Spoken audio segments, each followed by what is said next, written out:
The Soybean School on RealAgriculture.com is brought to you by Pride Seeds, Safina Insecticide, and Cruiser Max Vibrance Beans.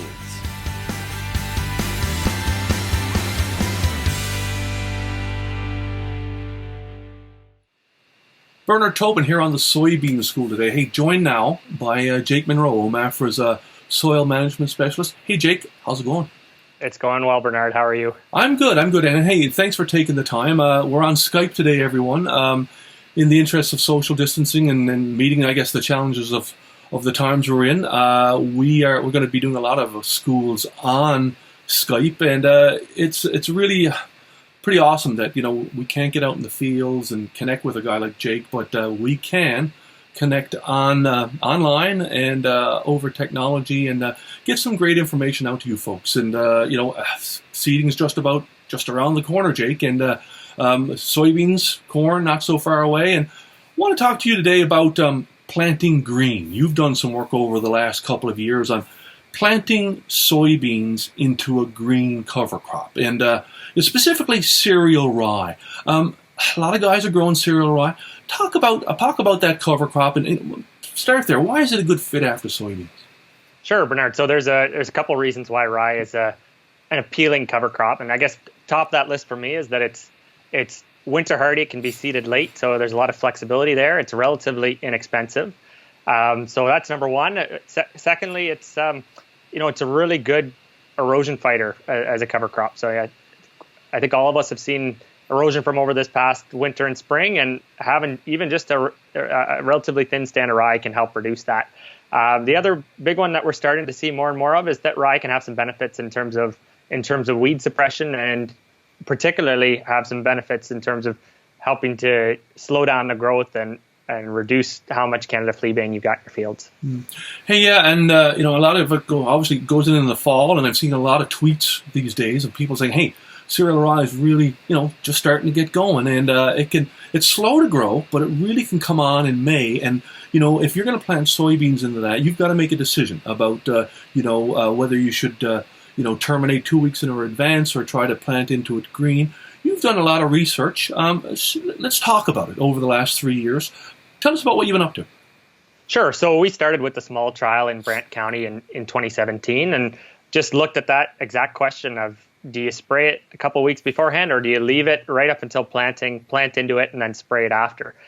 So since that initial trial, we've had trials in, again, Brant County, Lambton County, and then this past year with a Tier 2 project with Ontario Soil and Crop, we've had quite a few sites, so Eastern Ontario as well as Waterloo, Wellington, and some counties closer to Guelph. So again, we've been looking at that question specifically, and we've been evaluating, what is the impact on soybean stand, what's the impact on weeds at some of the sites, and then what's the impact at the end of the day on yield. Let's talk about that. Let's take a couple of seconds, talk about stand. Obviously, the challenge people think about, hey, how do I establish soybeans into a cereal crop, maybe that's been burned down 2 weeks earlier, or it's still growing? Okay, so in terms of what I've seen over the past few years, seeding soybeans into either sprayed off cereal rye or planted green into a standing rye crop, really, as long as that rye is moderate or light in terms of thickness, doesn't tend to cause too many issues. Generally, the drill or the planter does a pretty good job of getting that rye in the ground and covering up the seed slot. If you, however, have a early seeded rye crop that's been seeded thick, so maybe 90 or 100 pounds, that's a different scenario altogether, and that can be a little bit more challenging. But if we're talking moderate or thin stand of rye, generally it's not too much of an issue to plant into that, but you do need to be cognizant of making sure that soil is fit, so that rye sometimes can actually, depending on the year, keep the soil a little bit more moist if it's not really taken off and started sucking moisture. So again, just making sure that seed slot's getting closed is key.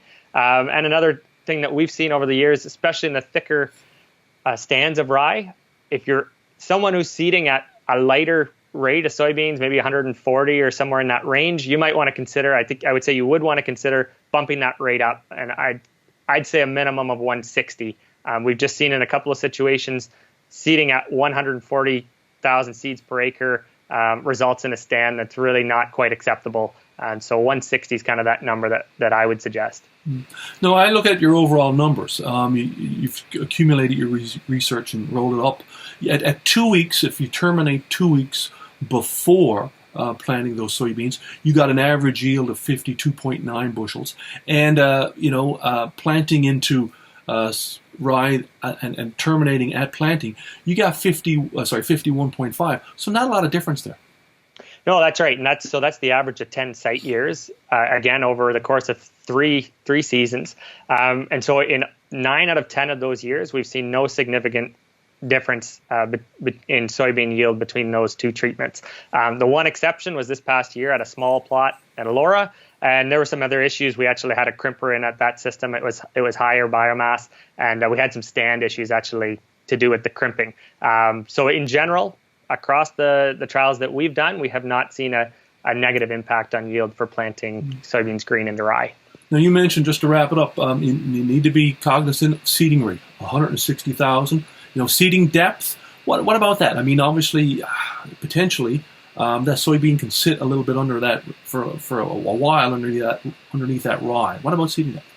Yeah, so seeding depth, again, like I mentioned, if that rye crop is relatively light, I haven't seen too many issues relative to planting into a bare soil, but where we have seen one issue in terms of seeding depth is on a drier spring where the rye had actually sucked up a fair bit of moisture, and at that particular plot, though there was no significant yield difference in the end, we did see a reduced stand, and we saw kind of a hint towards a yield lag, and that likely was due to that seeding those soybeans weren't seeded well into moisture because of that rye. So again, it's just a matter of tweaking that management a little bit, making sure that you're still seeding into moisture and that conditions might be a little bit different than they normally would be because you've got a rye crop in there.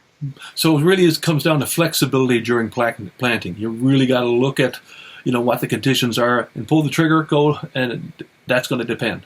For sure. So what I'd look at is thinking back to a spring like 2016 where we got hot and dry early, and it just stayed dry. That's a scenario, if that were to be the case this spring, where I would suggest spraying that rye off early. At least 2 weeks ahead of time. And if you do that, I think you'll be in better shape.